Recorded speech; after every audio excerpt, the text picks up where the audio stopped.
ఉన్నాం. బాబు గారు ఇంకొకటి, ఇప్పుడు మీరు చెప్పిన దాంట్లో యాక్చువల్గా పవన్ కళ్యాణ్ గారితో నిలబడతారు వీళ్ళు, పవన్ కళ్యాణ్ గారి ఆశయాలకి ఊపిరి పోస్తున్నారు అన్న కొంతమంది వ్యక్తులు లాస్ట్ మినిట్లో నట్టేట్లో ఆయన వదిలేసి కొంతమంది వెళ్ళిపోయారు. వాళ్ళ గురించి అడిగితే ఏం చెప్తారు మీరు ఇవాళ? ఎందుకంటే మీరు ఎవరైతే మీలాంటి వాళ్ళు అంటు పెట్టుకుని ఉన్నారో పదవులను త్యాగం చేశారు, అలాగే ఉండిపోయారు. ఆయన వెనకాల ఏది ఆశించకుండా ఆయన ఆశయాల కోసం అలా ఉండిపోయారు. కాకపోతే మరి వాళ్ళు ఎటువంటి ఆశలు చూపించారని అనుకోవాలా, లేకపోతే ఎటువంటి లబ్ధి పొందుదామని ఆయన్ని నడి రోడ్డు మీద వదిలేసి, ఒక మంచి మూమెంట్లో నడి రోడ్డు మీద వదిలేసి కొంతమంది వ్యక్తులు వెళ్ళిపోయారు. వాళ్ళ గురించి ఏం చెప్తారు? పవన్ కళ్యాణ్ గారిని నట్టేట్లో ముంచేద్దామని వెళ్ళిన ప్రతి నాయకుడు కూడా నట్టేట్లో మునిగిపోయారు. ఈరోజు రాజకీయ చరిత్రహీనులుగా మిగిలిపోయారు. మీకు మొట్టమొదటి నుంచి గమనించుకోండి, జనసేన పార్టీ పెట్టిన రోజు నుంచి చాలామంది నాయకులు రావటం. ఎందుకంటే ఉన్న రాజకీయ పార్టీలో ఉంటుంది, ఇక్కడ దోచుకోవడానికి దాచుకోవడానికి కుదురుతుందేమో, ఒక ట్రైల్ వేద్దాం, అక్కడ కుదరకపోతే ఇక్కడికి వచ్చేద్దాం అని. జనసేన పార్టీలో అటువంటి జరగవని తెలుసుకున్న తర్వాతే వారు ఒక్కొక్కరు మళ్ళీ వారి ఆశయాలకు పని చేసుకునే, వారి సొంత ఆశయాలు ఉంటాయి కదా, ఆ ఆశయాలకు దగ్గరగా ఉన్నటువంటి పార్టీలకి వెళ్ళిపోవటం జరిగింది. కానీ ఇది వెళ్ళిపోయిన వాళ్ళు కూడా నేను ఖచ్చితంగా ఎవరో ఒకరిద్దరు ఆక్రోషంగా వెళ్ళిపోయిన వాళ్ళు ఎవరో ఒకరిద్దరు ఉండొచ్చు, కానీ ఎక్కువ మంది జగన్మోహన్ రెడ్డి విసిరినటువంటి తాయిలాలకి వెళ్ళిపోయినటువంటిదే నా యొక్క అభిప్రాయం. దానికి కారణం నాకు సీట్ రానప్పుడు నాకు కూడా 2-3 కోట్లు ఇవ్వడానికి నాకు కూడా ఆఫర్ వచ్చింది. మీకు కూడా ఆఫర్ వచ్చినప్పుడు మరి నాకు ఇచ్చినప్పుడు మరి అందరికీ అయ్యే ఆఫర్లు ఇస్తారు కదా. నేను రాజకీయాల్లో ఉన్నాను, మ్యాక్సిమం మరి అందరూ ఆఫర్లకు వెళ్ళిపోయారని అనలేను, కానీ మ్యాక్సిమం ఎందుకంటే నాకు ఆఫర్ వచ్చింది, అలాగే చాలా మందికి ఆఫర్ ఇచ్చి ఉంటారు. నేనంటే పవన్ కళ్యాణ్ గారి మీద అభిమానం కాదు సార్. పవన్ కళ్యాణ్ గారు దగ్గర ఉంటే ఏం సంపాదిస్తారు సార్? ఇది ప్రజల యొక్క అభిమానం సంపాదించాలని వచ్చిన వాళ్ళు కదా రాజకీయాల్లోకి. డబ్బులు రోజు ప్రజలు మరి రోజు ఎక్కడ లేని గౌరవం దొరుకుతుంది మాకు. చాలా హ్యాపీ. మేము కానీ మా ఇంట్లో వాళ్ళు కానీ మొన్నటి వరకు ఈరోజు జనసేన పార్టీకి ఎక్కడికి వెళ్ళినా, కూటమి ప్రభుత్వంలో ఎక్కడికి వెళ్ళినా అందరూ బ్రహ్మాండంగా మంచి నిర్ణయం తీసుకున్నారు. మీరు నిజంగా మీరు మారిపోతారనుకున్నామండి బాబు గారు, మీరు చాలా బాగా నిలబడ్డారని అంటుంటే, డబ్బులు ఉంటే జేబులో ₹1,00,000 ఉంటే లేని ఆనందం ఆ ఒక్క మాటకే కొన్ని వేల కోట్ల ఆనందం మాకు అనుభవిస్తూనే ఉన్నాం. అదే హ్యాపీ. దానికోసం రాజకీయాల్లోకి వచ్చాం. వెళ్ళిపోయిన వాళ్ళందరూ దురదృష్టవంతులు అనుకోవాలా? దురదృష్టవంతులు కాదు, వాళ్ళు చూస్తుంటే వాళ్ళ మగాళ్ళు, వాళ్ళ ఇంట్లో వాళ్ళు కూడా వాళ్ళు చేయంటున్నారు ఈరోజు వెళ్ళిపోయినందుకు. ఎందుకంటే నీకు రాజకీయాల్లో నువ్వు పెద్ద పోటుగాడు అనుకున్నావని వాళ్ళ ఇంట్లో వాళ్ళ భార్య పిల్లలే తిడుతూ ఉన్నారు ఈరోజు వెళ్ళిపోయిన వాళ్ళు.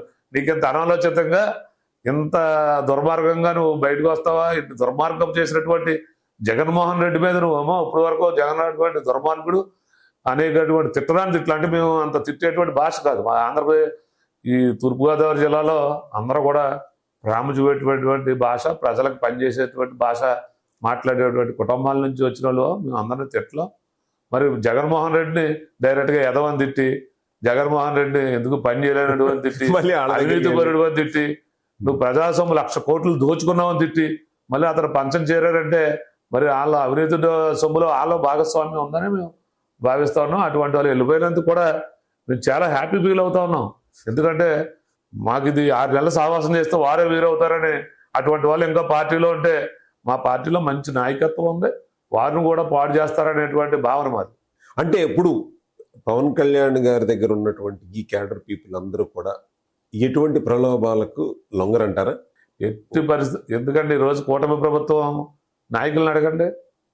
కూటమి ప్రభుత్వంలో ఈరోజు 70,000, 80,000, 40,000, 60,000 మెజార్టీ వచ్చింది. పబ్లిక్గా వైసీపీ వాళ్ళు ఎంత డబ్బు ఖర్చు పెట్టారో చూసుకున్నారు. మరి కూటమి ప్రభుత్వం వారు కానీ నాయకులు కానీ ఏమైనా ఇస్తే వారికి తెలుస్తుంది కదా.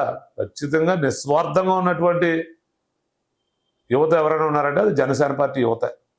ఖచ్చితంగా చెప్పాలి. ఎందుకంటే పాపం వాళ్ళ వెహికల్స్తో వాళ్ళు ఆయిల్ కొట్టించుకోస్తారు. ఎక్కడ పైసాకి కలుపుపడేటువంటి పరిస్థితులు.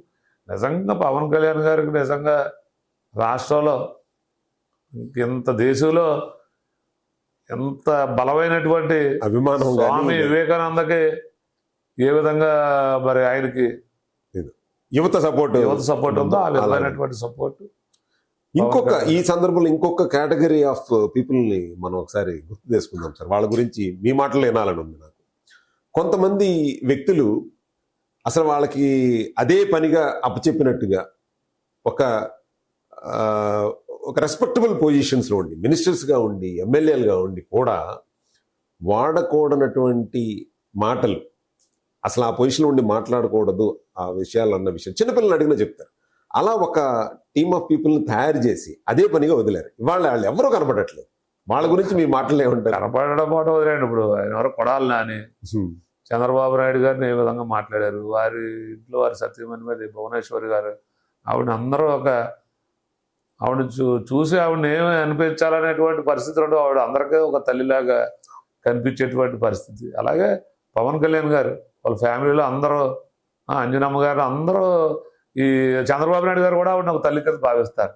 అటువంటి వ్యక్తుల్ని మరి వారు మాట్లాడిన వాళ్ళు ఈరోజు పుట్టగతులు లేకుండా పోయింది. మళ్ళీ ఇది చాలా తెలుగుదేశం మంచి పార్టీ అని మాట్లాడుతూ ఉన్నారు. ఈరోజు ఆయన ఎవరు, కేతిరెడ్డి, ఆయన ఇంటింటికి తిరిగేవారు కదండి. ఆయన ఎవరు, కేతిరెడ్డి గారు వారు, అలాగే కొడాల నాని గారు, పేరు నాని గారు, వీరందరూ, రోజా గారు, ఏది రోజు ఆ భాషలే.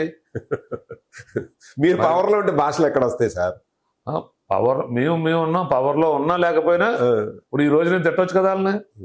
అమనాభూతులు తిట్టారు, రావాభూతులు. మీ స్కూల్ వేరండి, వాళ్ళ స్కూల్ అమనాభూతులు తిట్టారు. ఏమన్నా అది ఎవరికైనా అది రాని విజయం కాదు కదా. అందరూ విని అందరికీ ఉన్నాయే. మేము బ్రహ్మాండంగా తిట్టగలం. మీరు ఇప్పుడే చెప్పారు కదా, మా ఏరియాకి మాకు అది ఏ ఏరియాలైనా అది సభ్యత కాదు. అది ప్రజలు నిత్యం గమనిస్తూ ఉంటారు. మరీ ముఖ్యంగా రాజకీయాల్లో ఉన్న వాళ్ళని అనునిత్యం గమనిస్తూ ఉంటారు. మన నడవడికి కానీ